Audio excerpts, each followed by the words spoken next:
Di mana itu tertulis? Kita sudah Kalau tahu iblis sebagai Tuhan bapakmu, Yesus datang ya. ke dunia. Ya, pengantar ini singkat para sahabat.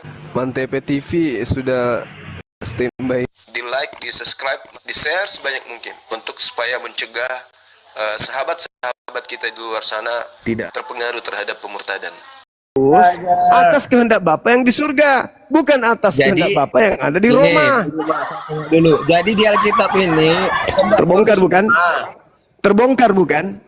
Terbongkar enggak, lagi, ya kan? Terbongkar. Ini. Iya, yang kutanya apa? Yang kutanya apa? Kamu tidak bersunat atas kehendak Paulus. Kamu makan babi atas kehendak Paulus. Kamu menuhankan Yesus atas kehendak Paulus. Kamu percaya pada hari ketiga bangkit Tuhanmu atas kehendak Paulus. Sedangkan Yesus mengatakan, ia melakukan kehendak Bapa. Sekarang sederhananya begini. Itu maumu. Sekarang pertanyaannya begini. Sekarang begini. Kehendak Bapa yang di surga itu tersimpul di perjanjian lama atau tersimpul di perjanjian baru? Jawab.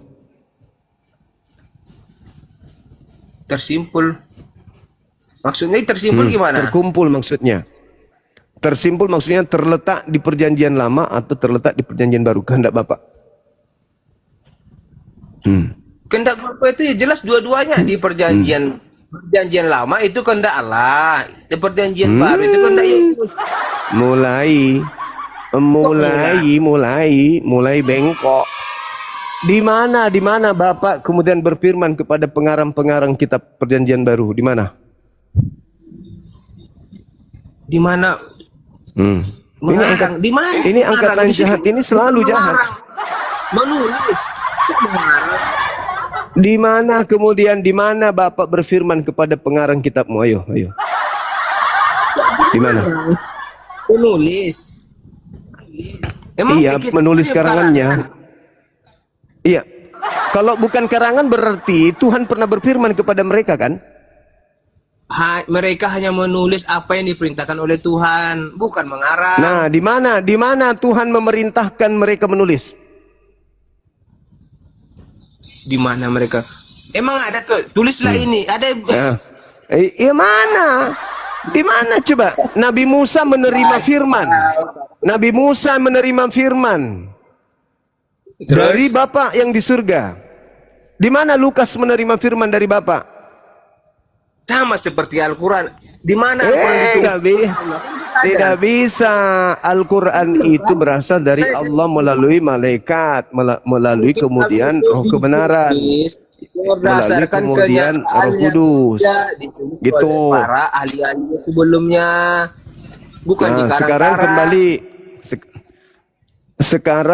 sekarang kembali kemudian ke dalam kitab saudara. Di mana kehendak Bapa agar Kristen mempersembahkan manusia untuk menebus dosa? Kan sudah saya jelaskan tadi Bang Ima, Yesus itu datang untuk menebus dosa manusia, bukan dalam Roma 5 ayat 8. Di mana? Saya tidak tanya itu. Saya tidak tanya itu, Bang. Yang saya tanya di mana? Di mana? Ayo, di mana? Cepat. Apanya di mana kehendak Bapa? Kan tidak ada bukan setiap orang yang masuk ke dalam masuk ke dalam surga melainkan yang melakukan kehendak Bapa. Nah, mana kehendak Bapa? Agar kemudian kurban hewan diganti menjadi kurban manusia itu di mana? Di mana datanya digantikan seperti itu? Lah. Tadi kamu baca dalilmu Roma hanya satu kali menjadi korban untuk selama-lamanya. Yesus. Jadi korban penebus dosa kalian itu Yesus. Di mana? Lah itu sekarang Yesus itu sebagai korban. Yohanes 1 nomor 29. Inilah anak domba Tuhan untuk menghapuskan dosa dunia. Betul. Ada dalam kitabmu sendiri. Nah, di mana kehendak Bapa begitu? Di mana kehendak Bapa? Hendaklah kau menebus dosa dunia dengan darah Yesus, itu di mana kehendak Bapa tertulis? Dalam Roma 5:8. Oh, jadi Paulus itu bapakmu. Sudah benar, Paulus itu bapakmu. Coba saya Roma, baca ya. Roma itu kan catatan Paulus. Roma itu catatan siapa? Saya baca dulu. Roma itu catatan siapa? Roma itu keinginan Bukan siapa Roma? catatan, tetapi dia menuliskan Roma apa itu yang diberikan oleh Tuhan. di mana Ini saya Tuhan baca. berfirman kepada Paulus? Oke, Di saya baca mana ya. Tuhan berfirman kepada Paulus? Di mana? Ya, saya baca Di Roma 5 ayat mana 8. Tuhan Akan tetapi Bapa Allah menunjukkan kasih kepada kita oleh karena Kristus telah mati untuk kita ketika kita masih berdosa. Sesuai dengan pertanyaanmu tadi, kenapa itu Yesus karangan itu Paulus. digantikan? Kok di karangan Itu di sini karangan Paulus. Yang saya tanya firman Bapa, jangan kau bawa firman Paulus. Paulus sudah jadi Tuhan rupanya. Oke ya. Jadi angkatan jahat itu adalah mereka yang menerima ajaran dari orang Farisi, Matius 23. Dan orang yang menjadi penghuni neraka orang-orang yang menjadi penghuni neraka adalah orang yang percaya kepada kebangkitan pada hari ketiga.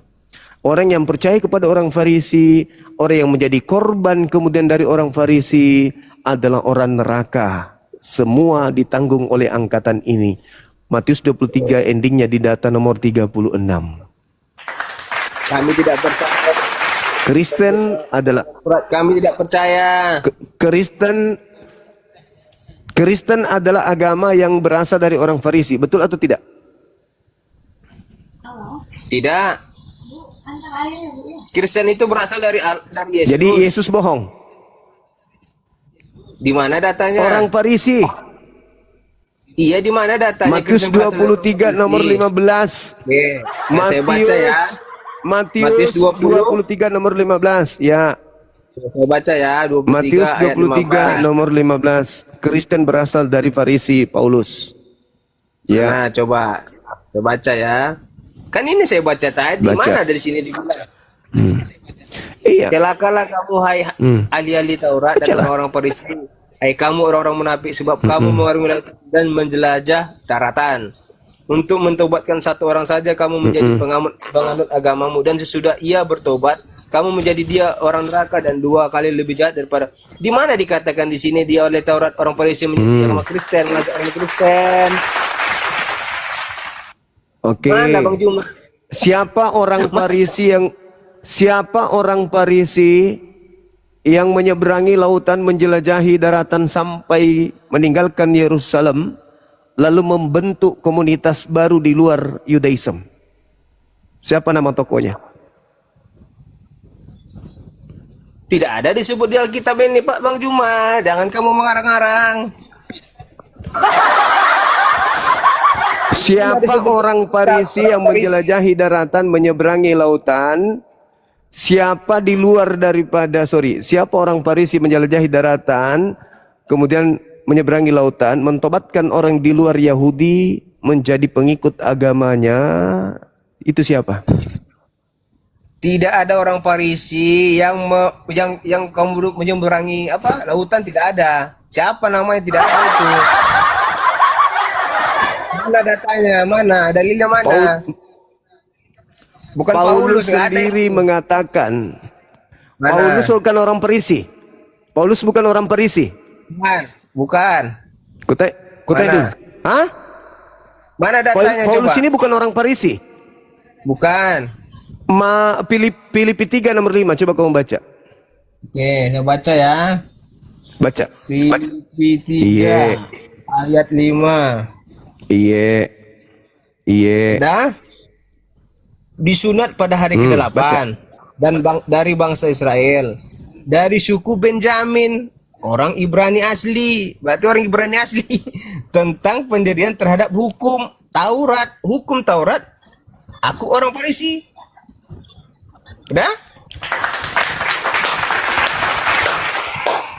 Kau mau bengkokkan lagi, Paulus bukan orang Farisi. Dari suku Benjamin. Mau dibengkokkan lagi? Baca Mau dibengkokkan dari lagi? bangsa Israel. Paulus ini dari orang suku Farisi atau bukan? Benjamin. Orang Paulus ini orang Ibrani. Farisi atau bukan? Farisi atau bukan? kan tentang pendirian terhadap hukum Bengkok. Taurat. Kok bengkok? Bengkok atau lurus nih? Bengkok atau lurus? Paulus seorang Farisi atau bukan? Coba saya baca sekali lagi ya, perhatikan ya. Iya. Disunat pada hari Tepuk tangan ke-8 dulu. Iya, iya. dari bangsa Israel. Bangsa Israel kan, bukan orang Farisi. Dari suku Benjamin. Iya. Iya. Nah, orang Ibrani asli. Pas kan? Mm-mm. Tentang pendirian hukum Taurat. Oh, aku orang Farisi katanya. Nah, dia kan orang bangsa Israel. Iya, dia orang Israel. Kenapa dia disebut Farisi? Karena dia ahli Taurat. Yang dikecam Yesus di tanah di Matius tadi ahli Taurat. Paulus ahli Taurat. Paulus orang Farisi. Ketika dia bersurat dalam 1 Korintus 9 nomor 19 nomor 20-21, kepada orang Yahudi ngaku Yahudi, kepada orang Yunani ngaku Yunani, kepada orang yang taat Taurat mengaku taat Taurat, kepada yang tidak taat Taurat mengaku tidak taat Taurat. Itu munafik atau bukan? Munafik. Ya, munafik. Tiga-tiganya kena. Tiga-tiganya kena. Makanya saya Ketika bilang, dikatakan dia engkau itu menyeberangi Israel. lautan. Dengar. Engkau menyeberangi lautan. Jelas tertulis di dalam Kisah Para Rasul 27. Paulus menyeberangi lautan. Engkau menjelajahi daratan. Jelas dikatakan kemudian di Kisah Para Rasul 19. Paulus menyeberangi daratan. Kisah Para Rasul 27, Paulus menjelajahi lautan, menyeberangi lautan. Oke, mentobatkan orang. Paulus itu kerjanya mentobatkan orang. Anda baca kemudian di Kisah Para Rasul 17. Kerjanya mentobatkan orang-orang di luar Yahudi untuk menjadi pengikutnya. Kata Yesus, kau jadikan orang neraka dan 2 kali lebih jahat daripada engkau sendiri. Celakalah engkau wahai ahli Taurat. Paulus ahli Taurat. Filipi 3 nomor 6 nomor 7. Celakalah kemudian itu Paulus. celakalah kemudian engkau wahai orang Farisi. Paulus Filipi 3 nomor 5 ngaku orang Farisi. Celakalah engkau wahai orang munafik. 1 Korintus 9 nomor 20-21. Paulus bunglon. Kemudian celakalah engkau yang menyeberangi lautan. Paulus menyeberangi lautan Kisah Para Rasul 27. Jelas itu tertulis dalam kitabmu sendiri. Nomor 1, nomor 2. Celakalah engkau wahai orang menyeberangi daratan. Anda baca dalam Kisah Para Rasul nomor 19. Kisah Para Rasul 19 nomor 1 dan seterusnya. Engkau mentobatkan orang. Baca Kisah Para Rasul 17 nomor 16 sampai nomor 34. Bagaimana Paulus mentobatkan orang-orang yang ada di sana. Semua digenapi oleh Paulus. Semua digenapi oleh Paulus. Kristen ini memiliki tokoh di dalam Kisah Para Rasul 24 nomor 5. Orang-orang Yahudi kemudian teriak, Paulus ini adalah penyakit sampar. Dialah yang telah menyesatkan orang-orang Yahudi di seluruh dunia yang beradab. Dan dia adalah tokoh dari agama Kristen. Paulus orang Farisi. Anda baca Aku menjelaskan tadi. Yang tadi itu Tunggu, bukan Paulus. Sabar dulu. Lalu siapa? Ayo. Bacanya Siapa orang Farisi, ahli Taurat, menjelajahi daratan, mentobatkan orang kemudian? Bentar saya baca. Tunggu. Celakalah Dengarkan kamu. saya dulu. Saya simpulkan dulu. Celakalah engkau wahai ahli Taurat. Di dalam kitab saudara Filipi ahli Taurat. Celakalah engkau wahai ahli Taurat. Iya, Paulus itu ahli Taurat atau bukan? Ahli-ahli itu Paulus masuk nggak atau tidak? Satu apa dua atau banyak? Arti apa? Satu atau banyak? Banyak. Ya udah. Banyak. Berarti bukan Paulus karena ini banyak. Dan Kenapa bukan Paulus? Lalu siapa? Orang-orang Farisi. Lalu siapa kalau bukan Paulus? Siapa Dan kalau bukan Paulus? Siapa? Farisi. Itu dimaksudkan orang-orang yang berdosa. Siapa kalau bukan Paulus? Orang-orang yang Siapa kalau bukan berdosa. Paulus? Siapa? Orang-orang yang berdosa yang mengerti ayat. Siapa kalau bukan Paulus? Yang menyeberangi lautan. Siapa orang Farisi yang keluar dari Israel mentobatkan orang di luar Israel menjadi pengikut agamanya? Siapa? Jangan Paulus. Tunjukkan satu nama, silakan. Saya tunggu. Jangan Paulus. Saya juga udah bosan sebut namanya. Udah bosan dengar. Siapa? Siapa orang Farisi? Siapa ahli Taurat? Orang munafik yang menyeberangi lautan, menjelajahi daratan dan mendapatkan pengikut. Di dalam Galatia 1:15, aku diutus kepada orang-orang non-Yahudi. Mampus. Angkatan jahat ini, kata Yesus, tidak akan lepas dari neraka. Matius 23 nomor 34. Nerakanya orang Farisi ditanggung angkatan jahat ini. Nomor 36-nya. Sahabatku Ain. Barakallahu fikum wa ahlikum. Ayo silakan ceman-cemanku yang masih mau kemudian mendengarkan kebenaran isi dari Bible kalian yang menceritakan tentang angkatan jahat. Halo, selamat sore Bang Zuma. Sore saudara, bisa buka kameranya? Ya, Bang Zuma, saya open cam dulu ya, boleh ya? Iya, boleh. Mangga. Halo Bang Zuma. Iya. Halo Ya, aku juga. mau tanya aja, yang kemarin Bang Zuma bilang nama Allah itu disembunyikan dan baru dikeluarkan di abad ke-7. Itu gimana maksudnya? Iya, emang ada nama Allah di dalam kitab-kitab sebelumnya.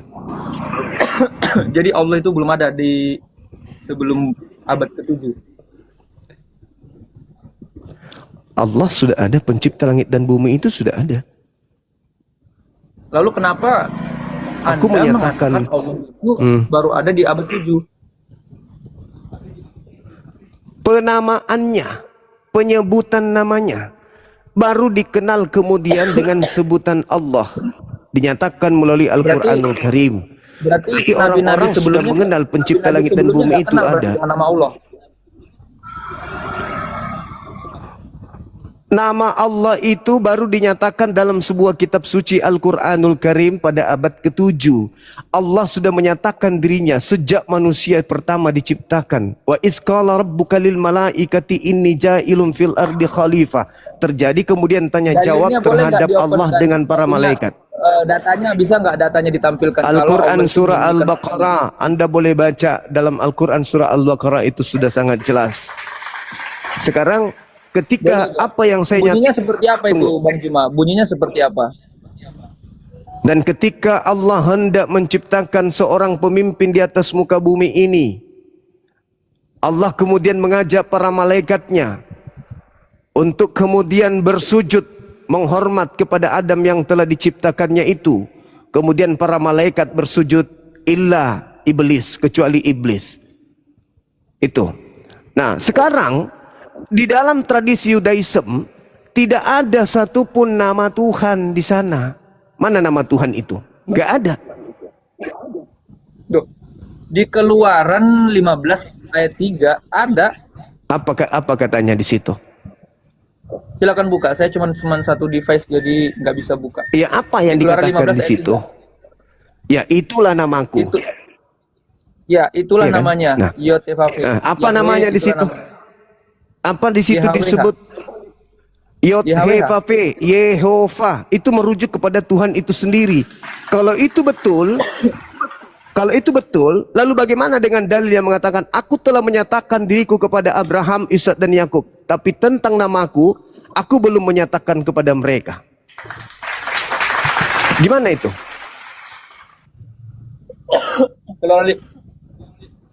Gimana? Keluaran 15 ayat yang ketiga coba dibuka dulu Bang Zuma. Iya, coba Anda baca. Sudah benar itu tadi. Sudah benar. Nah, sekarang aku menyatakan diriku, aku menyatakan namaku. Namaku belum aku nyatakan. Itu kan kepada Musa, Bang Zuma. Itu kan kepada Musa. Itu kan kronologis waktunya kepada Bang Zuma lagi. Kepada Nabi Musa di Keluaran 15 yang ketiga. Yahweh itulah namaku. Heeh. Coba buka. Lah, buka ayatnya. lalu bagaimana dengan Abraham yang sudah memanggil dengan panggilan Yahweh? Bagaimana? Abraham selalu memanggil sebutan Tuhan dengan nama Yahweh, tapi ternyata Yahweh itu bukan Tuhannya, nama Tuhan. Di dalam Keluaran 6 nomor 3 di situ diterangkan coba Anda baca di dalam Keluaran 6. Di situ dikatakan, aku menyatakan diri kepada Abraham. Aku menyatakan diri kepada Abraham, kepada Ishak dan Yakub.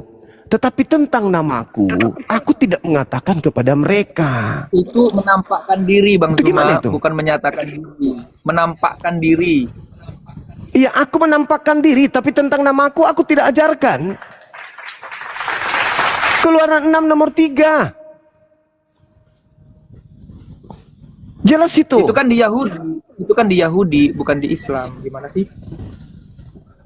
Lucu orang ini. Tuhan menyatakan diri, menampakkan diri kepada Abraham, Ishak dan Yakub. Tapi tentang namaku, aku belum menyatakan kepada mereka. Oke. Jadi begini Bang Zuma, itu kan kita Tuhan menyatakan diri kepada Abraham dan nabi-nabi sebelum Nabi Muhammad itu nama Yotevave. Nah, dalam bahasa asli itu proper name. Itu bukan generic name, ya. Coba lihat. Itu nama, itu nama atau bukan? Itu nama atau bukan? Coba lihat. Nah, itu kalau nama. itu proper name, kenapa kemudian Tuhan mengatakan aku belum menyatakan namaku?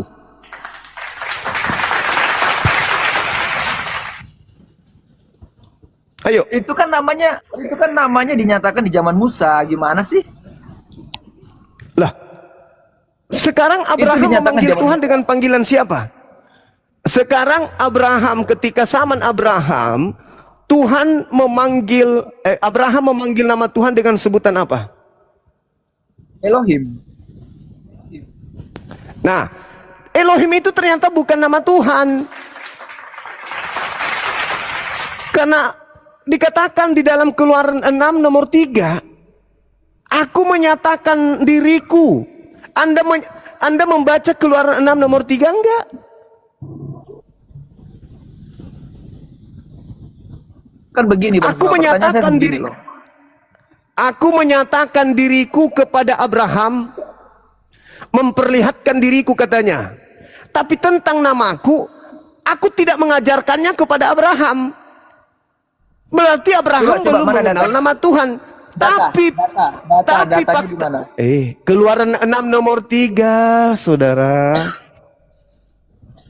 Coba Bang Zuma boleh buka nggak untuk saya, boleh nggak, atau teman-teman yang lain? Keluaran 6 ayat berapa? Aku di Facebookku cuma 1. Aku lagi di Keluaran 6 nomor 3. Catat aja nanti Anda pelajari. Kepada Abraham aku telah menyatakan diriku kepada Abraham, Ishak dan Yakub, tapi tentang namaku aku belum menyatakan kepada mereka. Jadi yang dipanggil Abraham selama ini, kata belum itu nggak ada. Kata belum itu nggak ada. Coba Anda buka. Anda buka dalilnya. Silakan Anda buka. Anda buka dalilnya.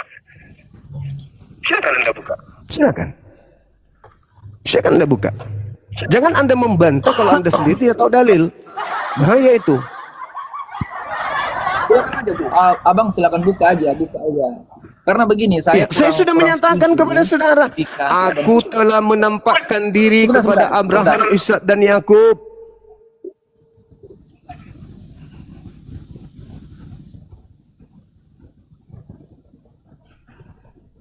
Tapi begini Bang Zuma, yang saya kejar sama Bang Zuma tuh begini. Ketika Bang Zuma bernarasi bahwa nama Allah itu baru ada di abad ke-7. Nah, itu kan. Itu yang saya kurang setuju.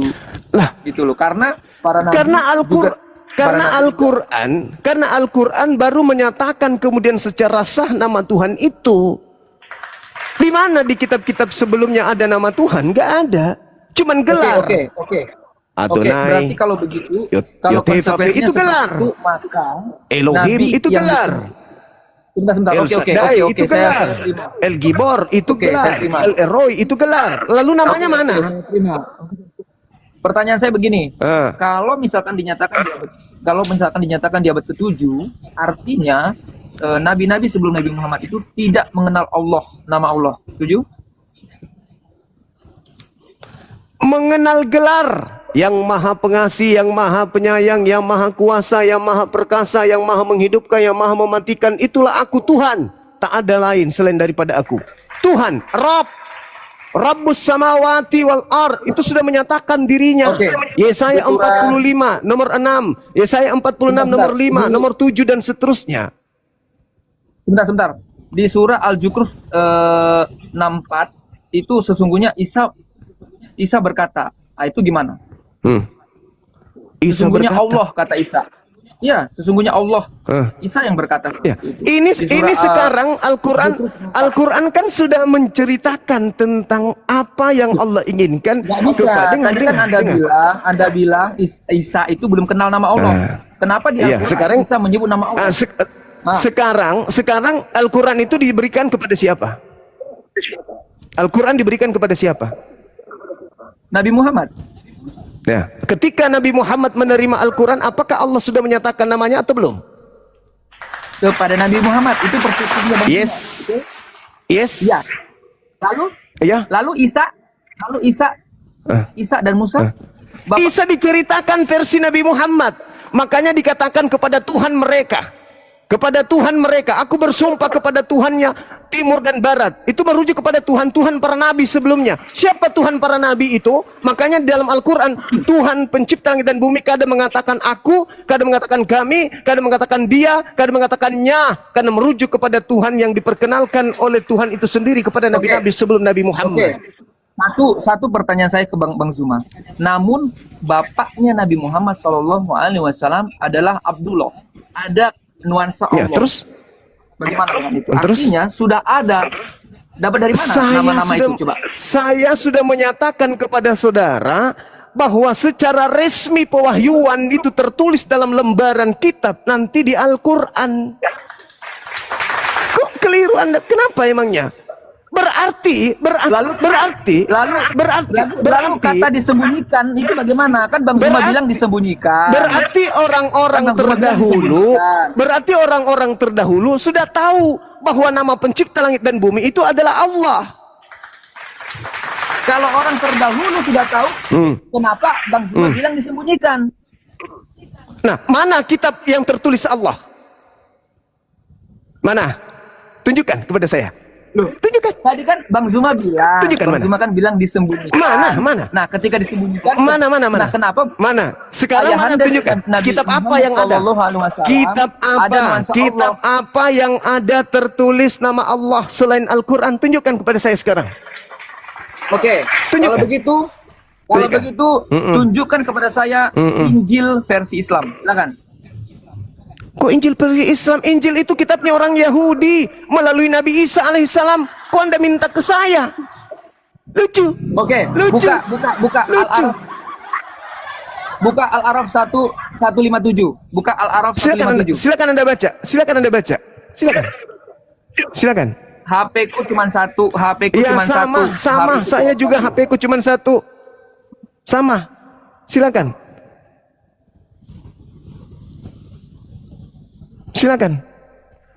Anda buka. Bacakan kalau perlu. Di dalam surah. Bacakan. Di dalam. Bacakan ke. Dalam surah Al-Araf 157 itu seingat saya bunyi. Iya. Rasul yang umi. Gimana itu? Tertulis. Apa masalahnya? Tertulis dalam kitab Taurat. Alladzina yattabi'una. Itu tertulis dalam kitab Taurat dan Injil loh Bang Juma. Iya, sekarang mana Tauratnya? Tertulis. Mana Tauratnya? Mana Tauratnya? Mana Tauratnya? Saya yang nanya. Tertulis dalam Taurat, mana Tauratnya? Iya, Taurat itu kitabnya siapa? Taurat itu kitabnya siapa? Musa. Taurat itu kitabnya Nabi Musa. Musa itu diutus kepada kaum mana? Bani Israel. Ayo. Nah, kenapa Anda minta di saya Taurat? Emang saya Bani Israel? Nah, sekarang yang pemilik kitabnya siapa? Bani Israel atau saya? Israel. Nah, kenapa Anda cari di saya? Tapi menurut Al-Quran, Tapi dalam Al-Qur'an itu tertulis bahwa Tuhannya Nabi Musa itu Allah. Kenapa Abang bilang kok masih disembunyikan? Iya, Itu loh yang aneh gitu loh, ininya tuh aneh. memang Tuhannya Nabi Musa dan Tuhannya semua para nabi itu memang Allah. Bukan Bukan Yesus, bukan Yesus. Berarti nama sebentar. Berarti nama Tuhan itu tidak disembunyikan, cuma biar aku kasih tahu kau. Berarti nama Tuhan itu sudah dinyatakan sebelum Nabi Muhammad sudah ada namanya Allah. Gimana? Nah, coba kau tunjukkan Tauratnya. Ada nggak tertulis Allah di situ? Mana Tauratnya?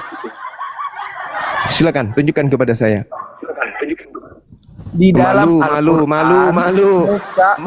Sebentar. Di dalam Al-Quran itu tertulis Kamu malu. Musa Kamu malu. mengenal Tuhannya dengan nama Musa, Isa mengenal Tuhannya dengan nama Allah. Di mana Musa, kemudian bentar. tertulis di dalam Musa, kitabmu? dengar. Di dalam kitabmu Musa, mengenal Tuhannya nama Musa Nabi itu Muhammad. Allah. Di dalam Al-Quran Tuhannya Musa itu Allah. Itu Nggak butuh kita diterangkan tahu. oleh Allah kepada Nabi Muhammad kan? Oke? Ketika Anda menceritakan kemudian hal tersebut, Allah Subhanahu wa taala menceritakan kemudian Taurat itu tentang Nabi Musa itu ke dalam bahasa Arab. Itu dijelaskan di dalam Al-Qur'anul Karim. Itu jelas itu. Itu terang di dalam Al-Qur'anul Karim. Nah, sekarang ketika Anda mengatakan di mana kemudian Al-Quran ini menceritakan bahwa Nabi Abraham, Nabi Isa, Nabi Musa mengenal Tuhan dengan sebutan Allah. Itu pernyataan Allah kepada Nabi Muhammad.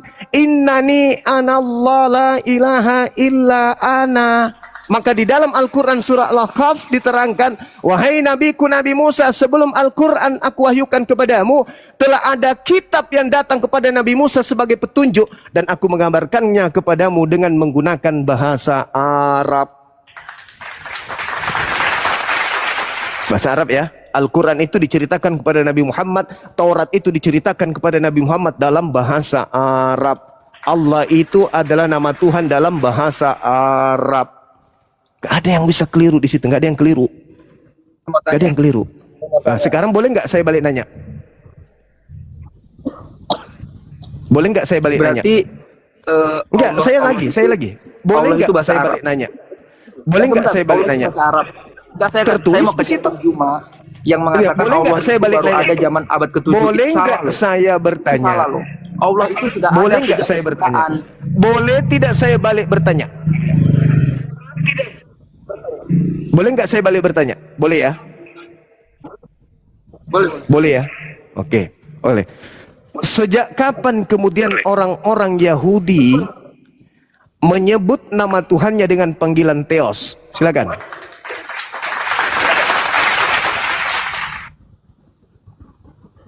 Kita tahu ya, Theos itu artinya adalah sesembahan atau dewa dalam bahasa Yunani ya. Nah, kemudian pertanyaan Bang Zuma, sejak kapan Yahudi? Orang Yahudi kan hanya beberapa orang yang percaya kepada Yesus. Gimana sih? Nah, sekarang orang Yahudi yang saya pertanyakan di sini adalah cikal bakal yang menjadi Kristen. Sejak kapan mereka menyebut nama Tuhan mereka dengan panggilan Theos? Coba.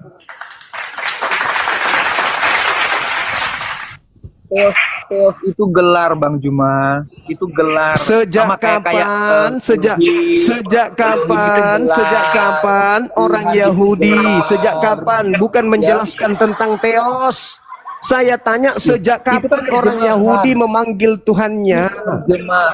Terjemahan, jangan disama-samain dong. Sejak kapan orang Yahudi memanggil Tuhannya dengan panggilan Theos? Hah? Terjemahan kamu bilang. Itu kan bukan nama. Coba. Nama Tuhannya Yahudi yang kau tahu apa? Nama Tuhannya Yahudi. Nama Tuhannya Yahudi yang kau tahu itu siapa coba? Nama Tuhannya Yahudi yang kau tahu itu siapa? YHWH. Coba dalam penyebutan Yunaninya apa? Yunaninya Theos. Yeva. Sebentar. Tanya ulang dulu. Jangan tertawa dong. Sebentar, jangan tertawa. Allahu Akbar. Aduh. Aduh, para. Minta maaf. Tadi salah. Taruhlah nama Tuhannya orang Yahudi. Yehova. Sekarang Yehova. Theos ini apa? Ya, Theos ini apa? Ya sini gelar. Gelar. Coba kamu tunjukkan kitab Anda Septuaginta atau di kitab saudara yang bahasa Yunani, apa itu perjanjian lama, perjanjian baru tertulis Yehova. Silakan.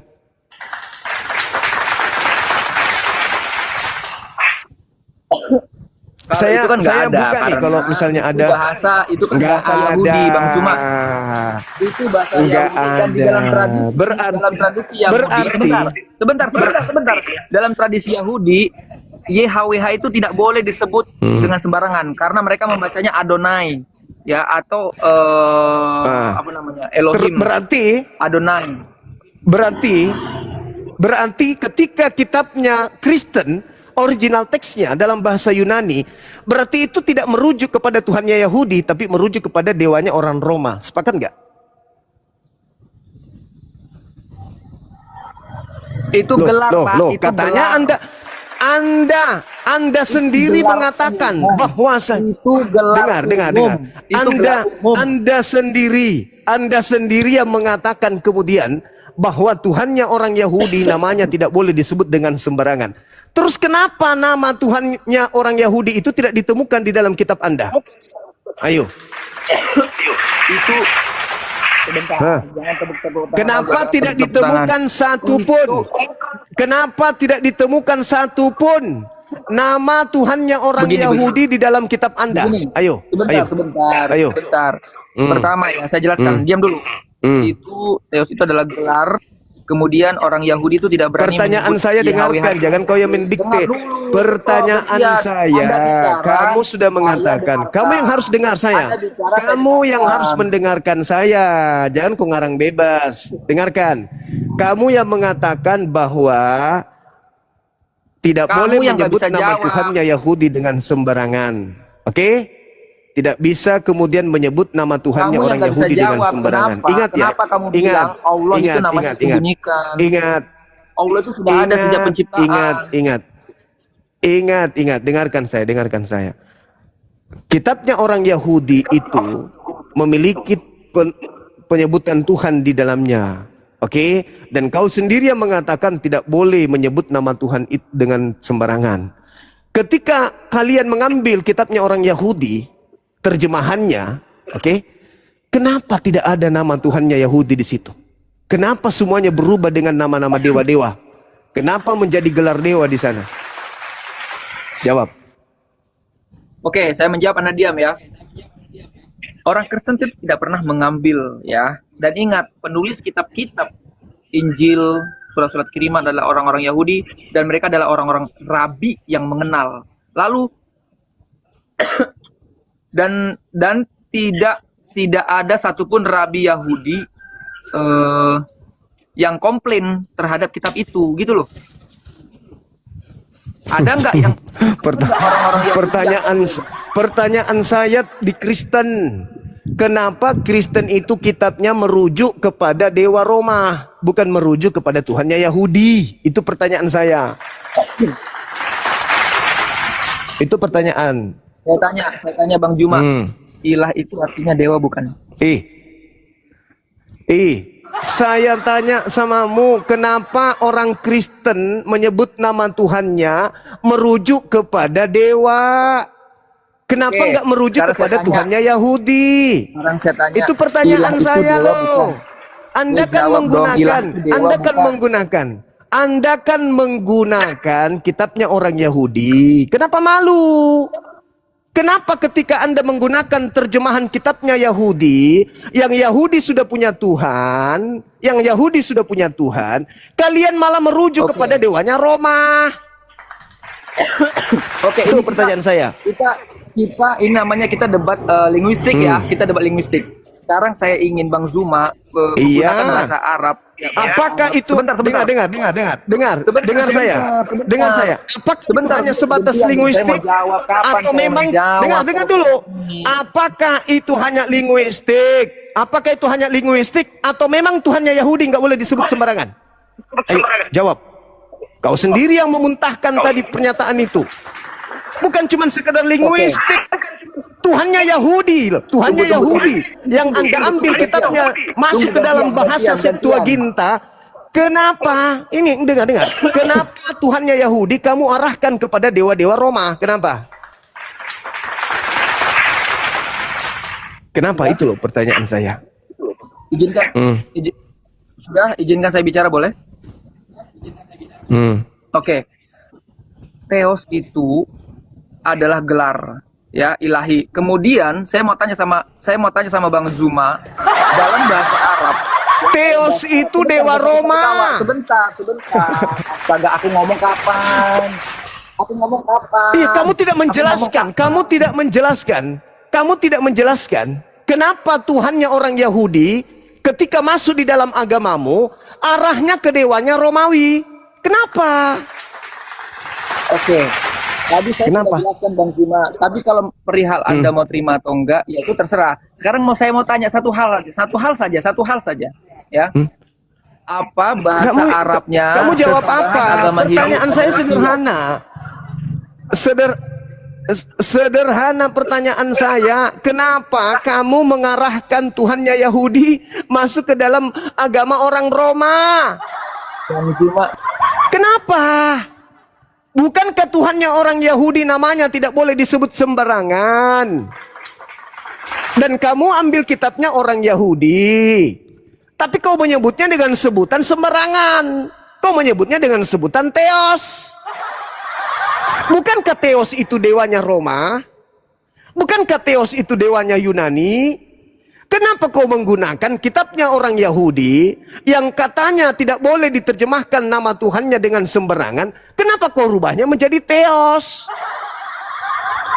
Kalau Islam jelas, kita tidak mengambil terjemahan kitabnya orang Yahudi. Lu punya Tuhan Yehova, ya silakan. Lu punya Tuhan Yotepape, silakan, itu kitabmu. Lu punya Tuhan El Shaddai, El Eroi, Sar Shalom, itu Tuhanmu. Tuhan kami Allah. Dan kami tidak mengambil kitabmu, terjemahannya untuk masuk ke dalam Al-Quran. Ketika Al-Quran menjelaskan, wa min qablihi kitabu Musa imama wa rahmah, wa hadza kitabu musaddiqan lisanan Arabiyyah, itu hak kami.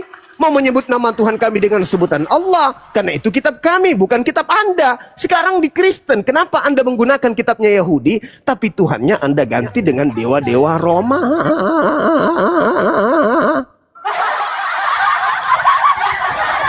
Ayo. Apakah kamu tahu arti ilah? Ilah itu adalah dewa sembahan. Matamu suwe. Saya tidak tanya itu. Yang saya tanya, kitabnya orang Yahudi yang hanya merujuk kepada penyembahan terhadap Tuhan yang menyatakan diri kepada Abraham, Ishak dan Yakub, kenapa seketika berubah menjadi Theos? Kumaha?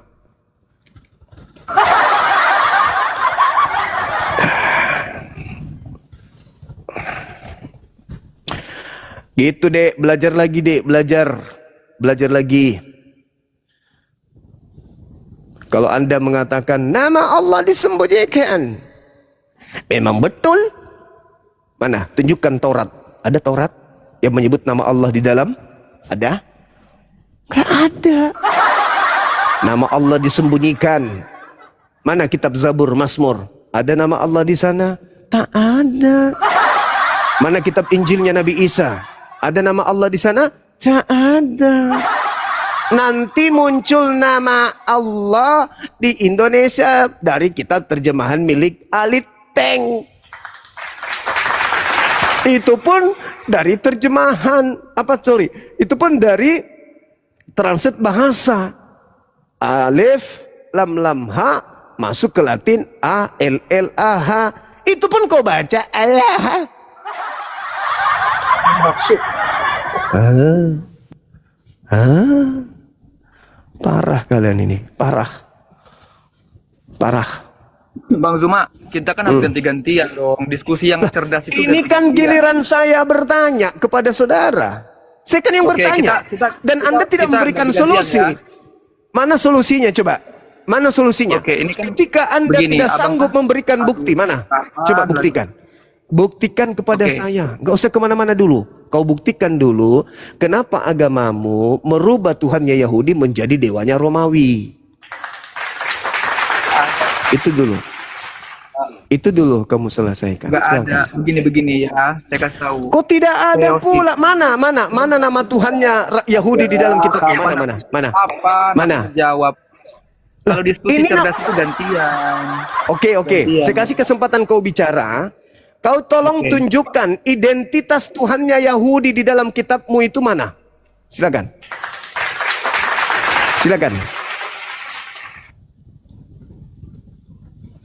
Silakan kamu tunjukkan identitasnya Di-mute.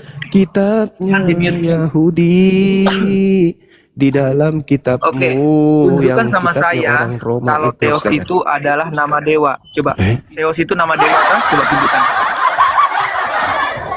Coba tunjukkan dulu. Biar kita lurus, diskusinya lurus gitu loh.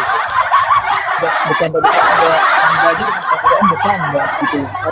Orang-orang Yunani, Serius lah, serius. Ini tentang agama loh, serius.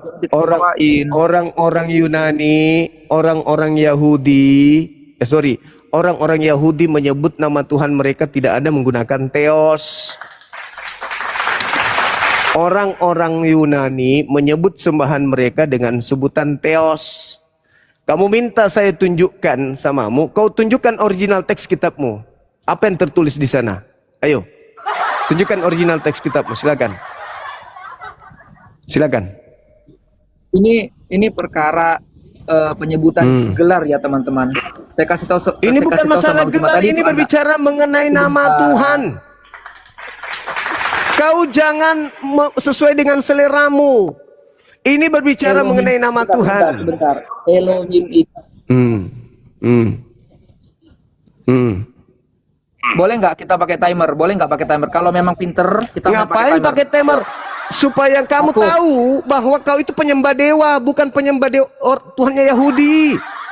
Supaya kau sadar mulai hari ini, kau itu bukan menyembah Tuhannya Yahudi. Kau itu penyembah dewa-dewa, cuman mengambil terjemahan kitabnya Yahudi untuk nempel di kitabmu agar supaya dunia tahu, oh ternyata mereka menyembah Tuhan Yahudi juga rupanya. Aduh. Kau selesaikan dulu itu yang sembahanmu keluar dari tanah itu dulu. Terlalu berat materinya. Kau tidak akan pernah sanggup menghadapi kami umat Islam membahas tentang itu. Oke? Terlalu jauh. Jangan terlalu jauh kau bermimpi. Kau jelaskan dulu ketika kamu datang kemudian bercerita tentang nama Tuhan, maka kamu harus menjelaskan kepada kami kenapa Tuhannya Yahudi kau rubah menjadi dewa. Efesus 2 nomor 6. Itu bukti tuh. Theos, dewa, turun ke bumi menjadi rupa manusia. Terlalu lebay. Ini kau selesaikan dulu. Itu. Kenapa Tuhannya Yahudi berubah kemudian menjadi dewa, Theos? Itu aja dulu kamu selesaikan. Kalau kau sanggup menyelesaikan itu, barulah kemudian kita berdialog. Selama kamu tidak menyelesaikan itu, kamu jangan bahas tentang nama Tuhan, karena kamu mencret tepung nanti. Oke? Kau buktikan kepada kami kenapa kemudian Tuhannya orang Yahudi berubah menjadi dewa di dalam Tuhanmu, di dalam agamamu. Kenapa mesti jadi dewa? Kenapa tidak menjadi Tuhannya Yahudi aja? Bukankah abjad Yunani itu juga menyediakan huruf-huruf dari Yunani, bahasa Latin? Kenapa harus kau rubah nama Tuhannya orang menjadi dewanya Yunani? Kenapa? Sedangkan kalau Anda melihat di dalam kitabnya orang Yahudi, jelas mereka menyebut nama Tuhan mereka, bukan? Dengan sebutan yang jelas. Yotevave. Mereka menyebutnya Adonai. Mereka menyebutnya kemudian Hashem, El Gibor, El Shaddai, El Eroi, dan seterusnya. Tapi ketika kemudian data-data kitabnya Yahudi masuk ke dalam agamamu, kenapa berubah menjadi dewa? Contoh misalnya nih, kita lihat di dalam Kejadian 22 misalnya ya. Kejadian 22 nomor 11. Allah angelos tou korios penakse opo otron pros afton. Terus di situ mengatakan Theos. Kenapa enggak menyebut nama Tuhannya Yahudi dengan sebutan Yod He Vav He?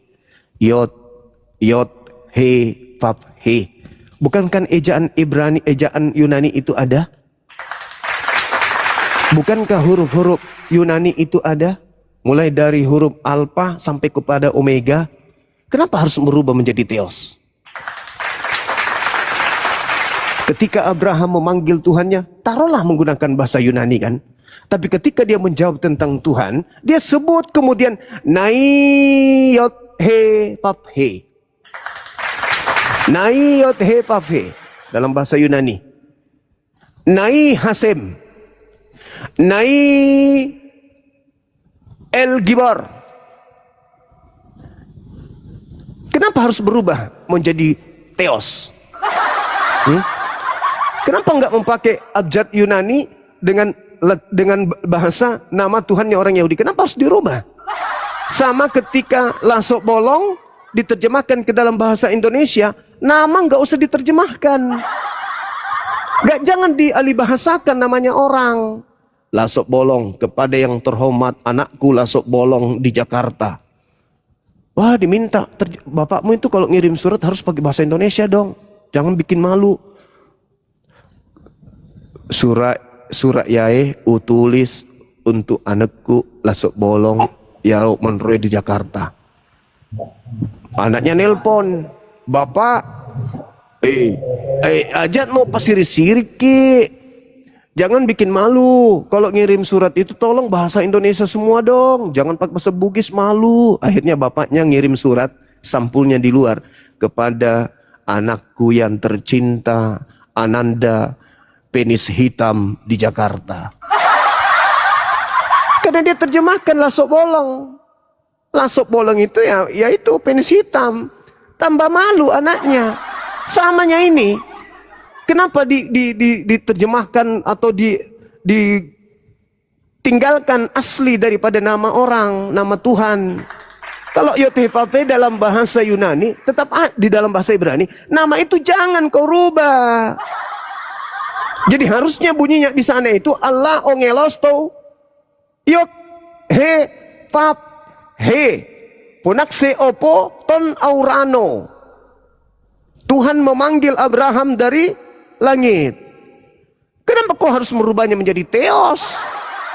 Kan bisanya di tengah-tengah bahasa Yunani ada tetap nama Tuhannya Yahudi. Kalau memang merujuk kepada sembahannya para nabi. Oke, begitu ya. Begitu saudaraku kok kontol pula, sorry, astagfirullahaladzim. Penis hitam, supaya kamu nama itu jangan kau alihbahasakan. Ya, jangan, kecuali memang kata-kata yang lain. Tapi kalau nama, masa namanya orang kau ganti? Gak boleh. jangan kau ganti namanya orang.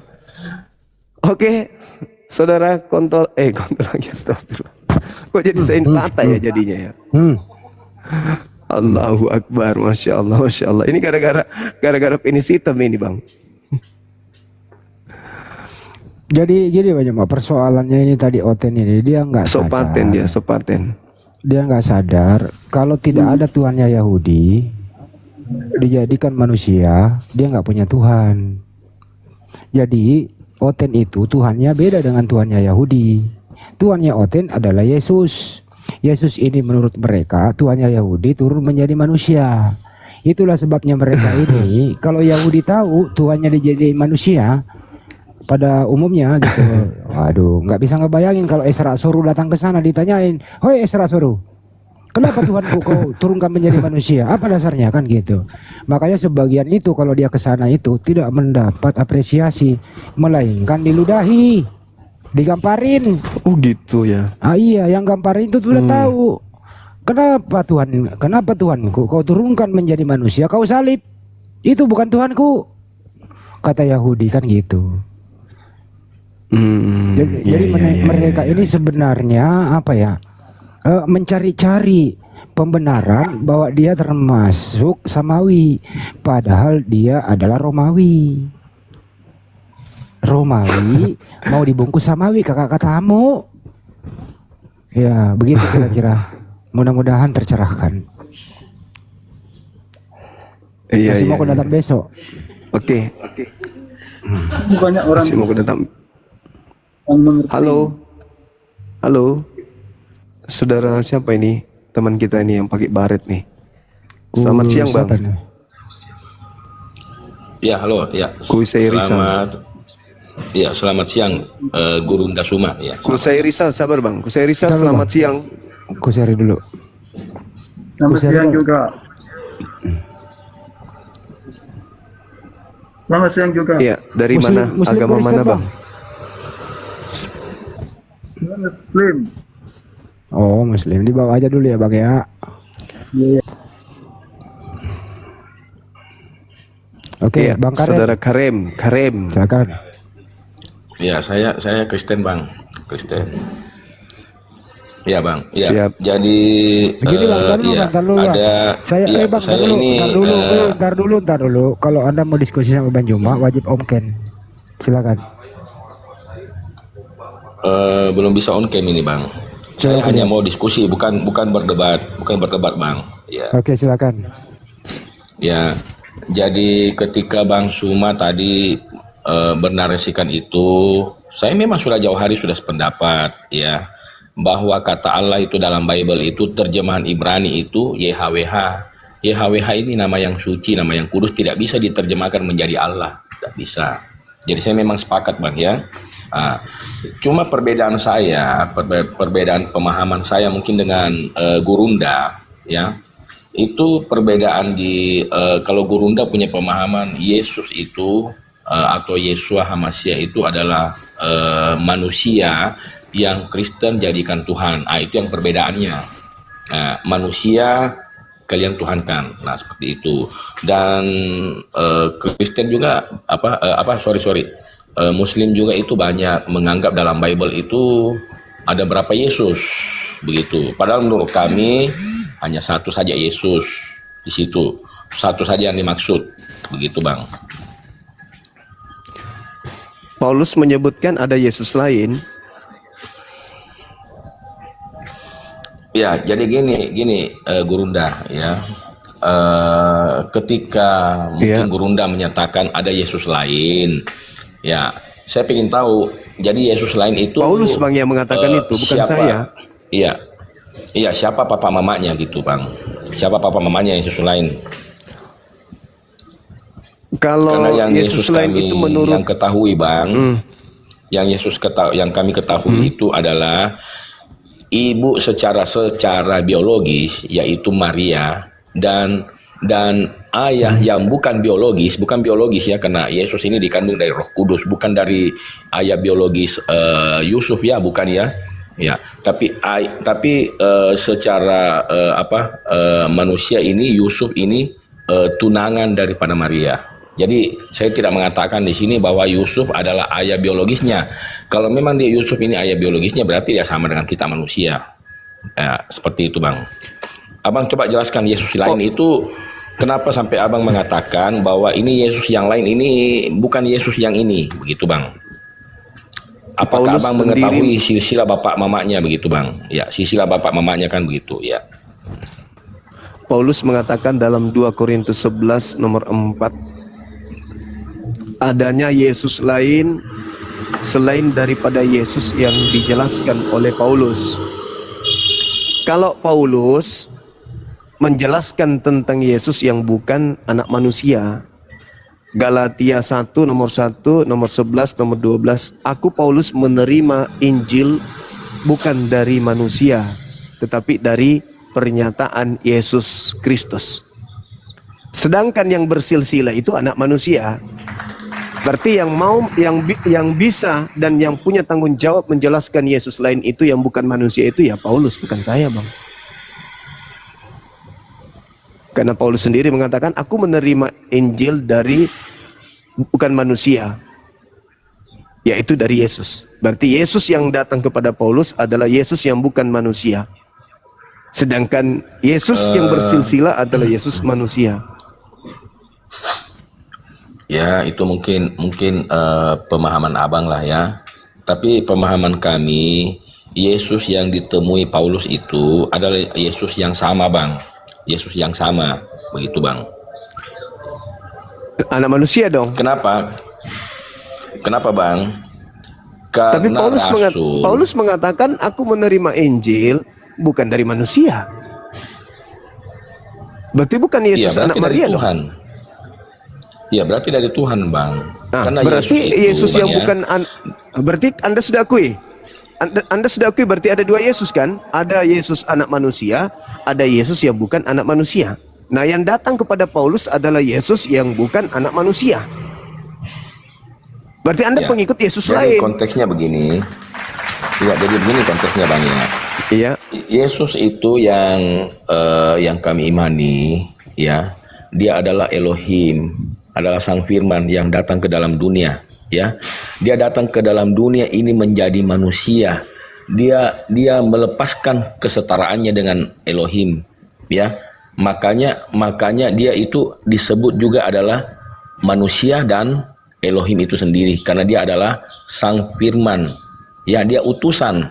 Ketika teman-teman Muslim mengatakan Yesus itu utusan, ya, iya, kami nggak pernah membantah. Memang dia itu utusan. Tapi utusan itu siapa?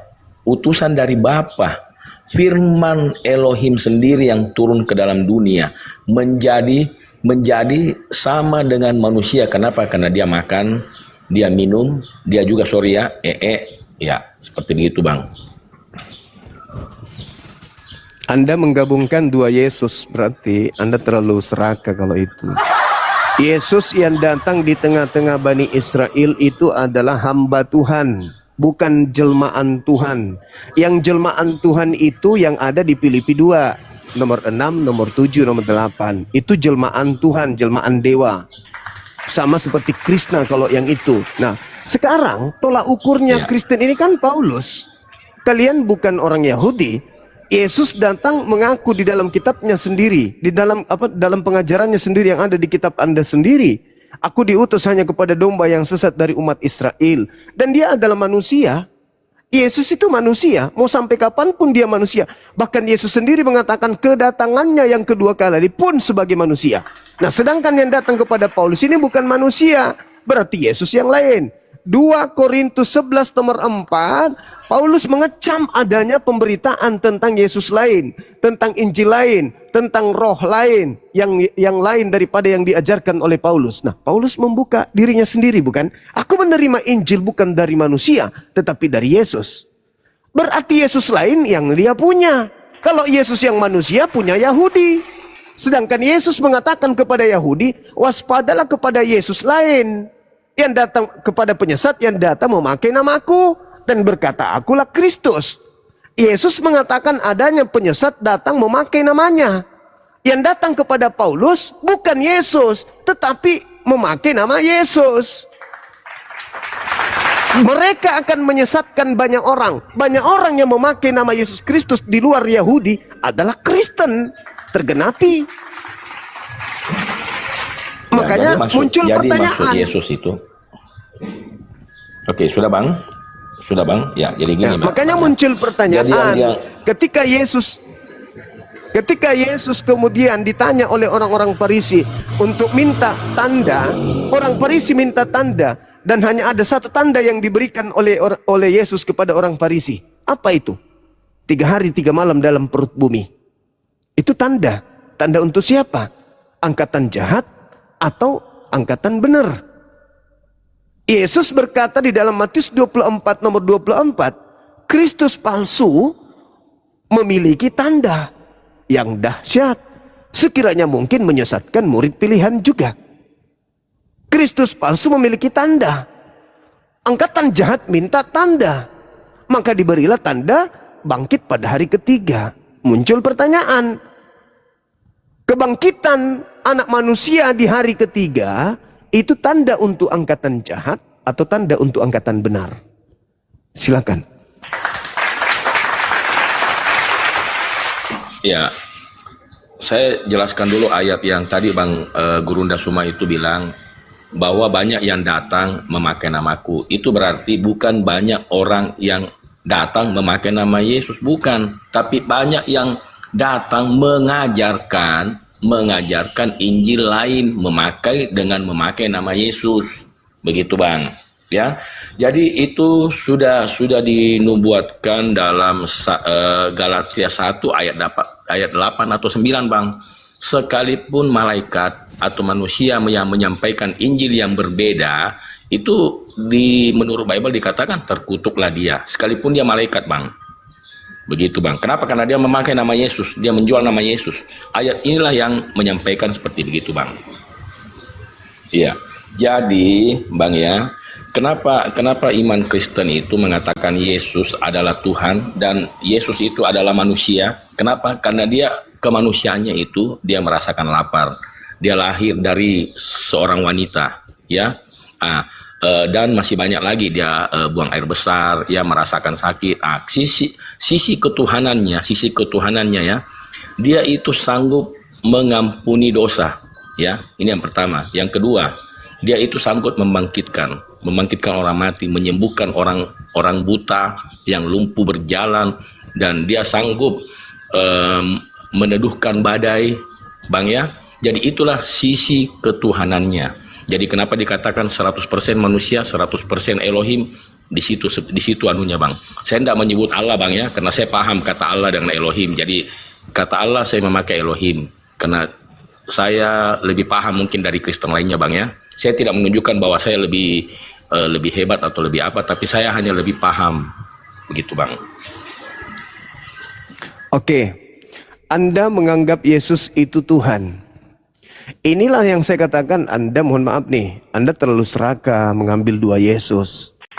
Yesus yang Tuhan itu adalah Yesus yang keluar dari kubur, yang Anda tuhankan. Kalau Yesus yang bermukjizat, bernubuat, kemudian Yesus yang mengajarkan, kemudian di tengah-tengah Bani Israel pengajaran, bagaimana kemudian Yesusnya membangkitkan orang mati dan seterusnya. Itu bukan sisi keilahian. Anda baca Kisah Para Rasul 2 nomor 22. Yesus ini, orang Israel harus tahu bahwa Yesus ini yang kumaksud adalah Yesus dari Nazaret, manusia yang ditentukan, manusia. Disebut di situ manusia, bukan Tuhan. Manusia yang ditentukan oleh Tuhan untuk melakukan tanda-tanda mukjizat yang dilakukan oleh Tuhan melalui Yesus. Jadi Tuhan yang melakukan melalui Yesus. Bukan ketuhanan Yesus yang melakukan. Tapi manusia yang ditentukan oleh Tuhan untuk Tuhan lakukan mukjizat di tengah-tengah kaum Israel melalui Yesus. Dan Yesus saksikan itu juga. Yohanes 5 nomor 36. Ada kesaksianku yang lebih penting dari kesaksian seorang Yohanes. Apalagi seorang Karem. Bahwa seluruh pekerjaan yang aku lakukan. Pekerjaan itulah yang bersaksi tentang aku. Bahwa Bapaklah yang telah mengutus aku. Berarti Yesus mempersaksikan semua mukjizat yang dilakukan itu adalah untuk mempersaksikan kalau dirinya ini adalah utusan Tuhan. Tapi Anda menilai semua mukjizatnya sebagai Tuhan. Kenapa? Karena Anda sebenarnya mempertuhankan Yesus lain. Tapi yang Anda bawa di sini seakan-akan anak Maria. Anak Maria itu cuman rasul, hanya nabi biasa yang datang di tengah-tengah Bani Israel. Sedangkan yang Anda usung hari ini itu adalah Kristus palsu yang adalah Tuhan saudara. Harus Anda bedakan itu. Makanya kenapa Yesus mengatakan angkatan jahat ini minta suatu tanda. Karena nanti angkatan jahat ini melantik orang yang keluar dari kubur ini menjadi Tuhan. Itulah saudara.